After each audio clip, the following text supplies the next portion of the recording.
Hot 106, what up? It's Nick, afternoon show in studio with Trippie Redd. Welcome back to Providence, Rhode Island, New England. How you doing, man? I'm good, how are you? I'm doing well. Big day for you. So you got a big performance tonight at the Strand, and the deluxe album is out, doing big numbers in its first day. How does it feel to get that warm fan reception? It always feels good to just, I don't know, I guess just drop music off and see what the fans do with it. But yeah, it's been an amazing process. It feels good. What was the thought process going into this to re-release the album, the deluxe version, put these extra songs on it? I mean, you're someone who's in the studio all the time. Why did these songs make that cut?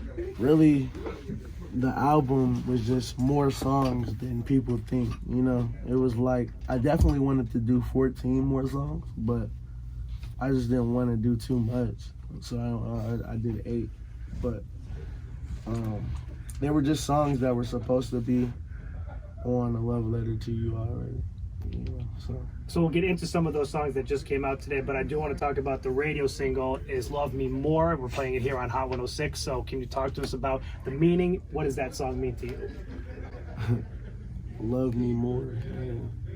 The meaning behind it is to love me more. Simple as that? It means exactly what it is. Let's talk about some of the songs that are out today. The first one that seems to be raising its hand is a song that came out, I think last week you dropped it with Russ The Way. It seems to be a lot of people's favorites early on. So talk about collaborating with Russ and what the meaning behind that song. Honestly, I made The Way. I didn't, that wasn't a song that was supposed to be on the Love Letter to You. I made it after, but I had posted like a little snippet to it, and Russ had liked it, you know, and he hit me up and was just like, we got to do something like this. I'm like, doing something like it, we can just do this. So I put him on it, and then the rest is history. But I was on tour while he did it, so we didn't really get the experience in the studio. But we're gonna get in the studio and stuff. Yeah, I've chilled with him. He's a good dude. He's very creative. Yeah. I've been in the studio with him before. I think I'm on the background of like one of his songs that he hasn't dropped yet with him and P&B. So that's new. Breaking news It right was here. me. It was on the internet anyway. So.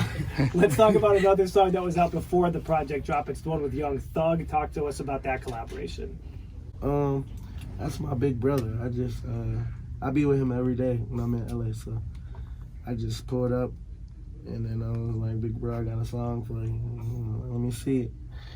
And then he just did the verse right then and there, and then gave me it. Said, "Go mix it." You started off the album with a strong song with Chance the Rapper, and what was that thought process like to get him on that lead track?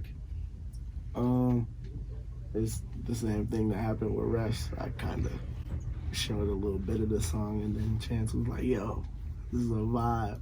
We got to do shit like this." And I was just like, "Bro, you can get on this."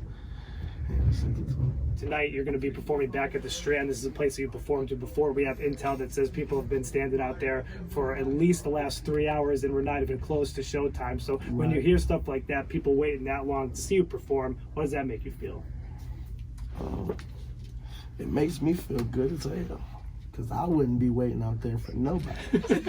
There wasn't someone. The fact that somebody could sit out there and wait for me, I appreciate it. I love it to death. It's amazing. So there's not one artist on the planet that you would wait out in the 30-degree cold for? As of now, no. Maybe Thug. That's it. That's it? Nobody else. Maybe if Michael Jackson was alive. That was it. Yeah. Well, that's gonna happen. That's gonna happen to you tonight. And I know that you're someone who's toured up here before. You had sold out shows in Boston. You're back here in Providence with another one. What's that reception like in the Northeast? The fans up here seem to love Trippie Redd. Do you feel that same vibe when you're up here? Of course, because you know I'm from Ohio, so it's kind of close to home over this way. Just anywhere up north, it just feels like home. So yeah, for sure, I love the vibe.